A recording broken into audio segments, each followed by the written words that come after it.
Et que se passe-t-il chez vous en Abitibi-Témiscamingue? Bien, vous allez le savoir, vous êtes au bon endroit. D'abord, les manifestants là, qui bloquaient le chemin menant à la communauté de Kitsisakik ont quitté ce matin l'école primaire Mikisizak a donc pu rouvrir ses portes et le CPE Mississippi-Son sera accessible demain. On rappelle qu'hier, le conseil de bande a suspendu 14 employés de la nation et a mandaté une firme indépendante pour enquêter au niveau de l'administration. La tension politique entre des membres de la communauté et le conseil de bande perdure depuis la fin du mois de mars, alors que 5 anciens élus et la directrice générale ont dénoncé les agissements du chef qu'ils considèrent toxiques, Régis Pénissouet, et de son équipe à l'Assemblée nationale d'Ottawa. À Amos, il y a un incendie suspect qui a ravagé un véhicule. Ça s'est passé la nuit dernière vers 2h45. Les autorités qui ont été appelées sur la rue des Saules pour un véhicule qui était en flammes. La Sûreté du Québec confirme qu'il y a une enquête ouverte en raison de circonstances nébuleuses. Là. Toujours selon les informations de la SQ, personne n'est blessé dans l'incendie. L'école secondaire La Source est désormais à nouveau accessible au personnel et aux élèves. Il y a eu une fuite de monoxyde de carbone déclarée tôt ce matin au centre professionnel Paul-Métier. Les pompiers sont sortis, les employés d'énergie aussi se sont déplacés pour inspecter le tout. Le centre de service scolaire de Rouyn-Noranda a confirmé que les lieux étaient ensuite sécuritaires.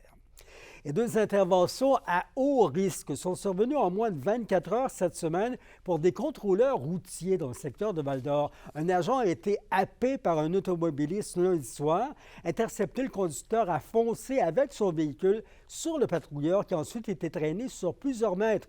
Puis en soirée, toujours à Val-d'Or, un autre agent de la paix a été attaqué par un homme qui semblait intoxiqué. Il y en a tout le temps. Je vous dirais, dans les plus graves, on a eu des, tu sais, des coups de feu sur des postes de contrôle. Vous savez, les pesées, lorsque les camions vont passer. Il y a eu des coups de feu. On a eu aussi un camionneur qui avait foncé volontairement sur des contrôleurs routiers qui étaient eux autres dans un véhicule. Les deux contrôleurs avaient été blessés. Le camionneur avait été accusé au criminel et condamné. Euh, je pourrais vous faire une nomenclature, là, on n'aurait pas assez de temps. D'ailleurs, on en prendra du temps. C'est un véritable Far West, ces contrôleurs routiers. On aura une longue entrevue demain à vous présenter. Ne la manquez pas. Et dans le dossier de l'action collective contre le diocèse d'Amos pour des agressions sexuelles entre janvier 1940 et aujourd'hui, bien, il y a une étape importante qui est franchie, on vous le rappelle, sur une entente de règlement. Pour nous en parler davantage, Kimberly Hall. Un avis d'audition sur la demande d'approbation de l'entente de règlement est annoncé par la firme Arsenault-Dufresne, oui, avocat. L'objectif de cette audition publique est de déterminer si cette entente est dans le meilleur intérêt des victimes. Tous ceux et celles qui se reconnaîtront peuvent continuellement nous appeler à notre cabinet pour s'inscrire. Et le délai, parce qu'il y aura un délai, c'est 3 mois après le jugement qui approuvera l'entente de règlement.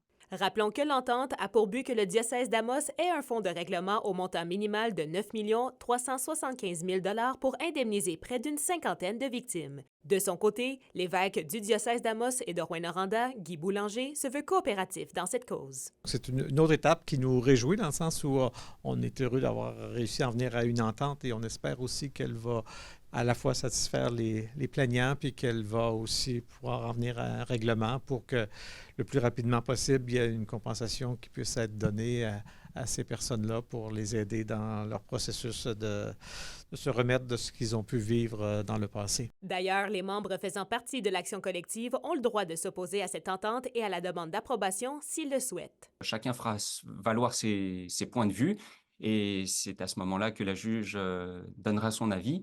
Heureusement, nous, de notre côté, on a déjà rencontré plusieurs membres. Tous les membres, donc les 50 et plus, ont été informés de l'entente et je n'ai que des retours positifs. C'est donc le 1er mai prochain que la juge Nancy Beausain de la Cour supérieure va entendre la demande d'approbation de l'entente de règlement au Palais de justice d'Amos. Si elle est approuvée, ça va permettre à toutes les victimes de faire une demande de réclamation.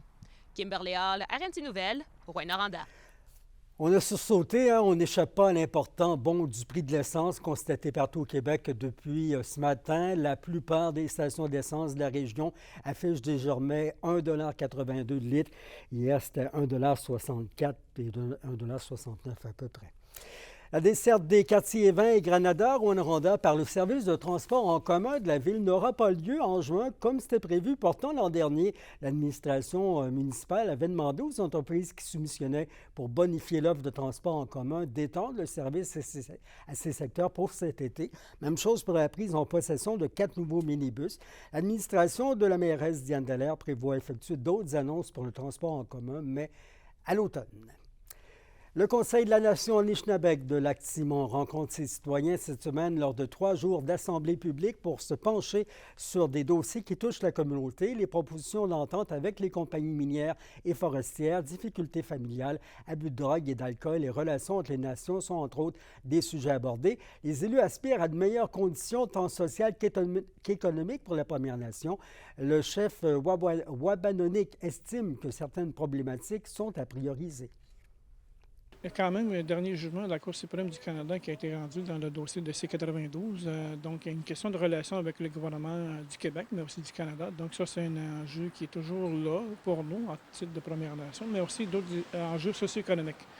Donc, on veut prendre notre place en région, on veut être collaboratif, on veut participer dans les développements, donc on veut devenir finalement incontournable. Bien, pour moi, c'est important de participer à les rencontres publiques. Quand le conseil nous demande d'être présent, il faut être présent, c'est important pour connaître des informations, puis c'est sur quel dossier qu'ils travaillent. Vous la connaissez, Doris Nollet, elle fera partie des 4 panélistes à prendre la parole pour les femmes pompières du Québec. La chef de la sécurité des incendies de Nord-Métal participe à un congrès 100% féminin pour mettre en lumière la profession auprès des femmes. Organisé par l'Organisation des gestionnaires en sécurité incendie et civile du Québec, l'événement a lieu les 23-24 avril aussi à Wendake et c'est une première sous cette formule. Doris Nollet prendra la parole pour parler de sa carrière et expliquer les défis qu'elle a dû surmonter comme femme dans la profession. Elle est fière de pouvoir représenter la région et motiver d'autres femmes à s'investir dans la carrière. Les femmes, on a notre place dans les services incendie, puis on n'est pas beaucoup. Je pense qu'on est à peu près 3 %. Fait qu'en faisant un congrès comme ça, avec seulement des femmes, on va se donner des trucs, des moyens pour essayer de vendre notre salade, pour essayer d'embarquer d'autres femmes dans les services incendie. On a 4 modèles féminins qui vont donner leur expérience, puis fait que ça devrait être quand même très intéressant. En tout cas, pour moi, je trouve que ça va être très intéressant. Demain soir, 18h, le grand rassemblement acoustique en Abitibi-Témiscamingue lancera sa seconde édition. Ça se passe à la librairie L'Ivresse à Rouyn-Noranda. L'organisation promet des spectacles au centre-ville et dans bien des petits endroits. Les quartiers visés cette année seront Clérici et Cloutier. Avec une défaite de 5-4 hier soir, les Huskies de Rouyn-Noranda sont aux portes de l'élimination. La Meute n'a pas fait le poids face aux Tigres dans une lutte chaudement disputée hier à Victo, bien que la troupe de Steve Hartley menait 2-1 en début de deuxième période. L'indiscipline a encore coûté cher. La série est 3-1 pour Victo. Le prochain match, c'est vendredi, toujours du côté de la patinoire des Tigres. À la météo, ce soir, cette nuit, de la bruine intermittente, minimum à 4 degrés partout dans la région. Demain, entre 5 et 10 mm de pluie. Ça va renverser, dépendant des secteurs, entre 7 et 8 degrés. Un aperçu pour samedi, nuageux, 60 % de probabilité d'averse de pluie ou même de neige, maximum à 5 degrés. C'était vos infos régionales. Demain, on surveille le lancement de la programmation du festival Fierté Val-d'Or. On y revient et on reviendra aussi sur les agents de surveillance. Bonne soirée. Merci de votre présence.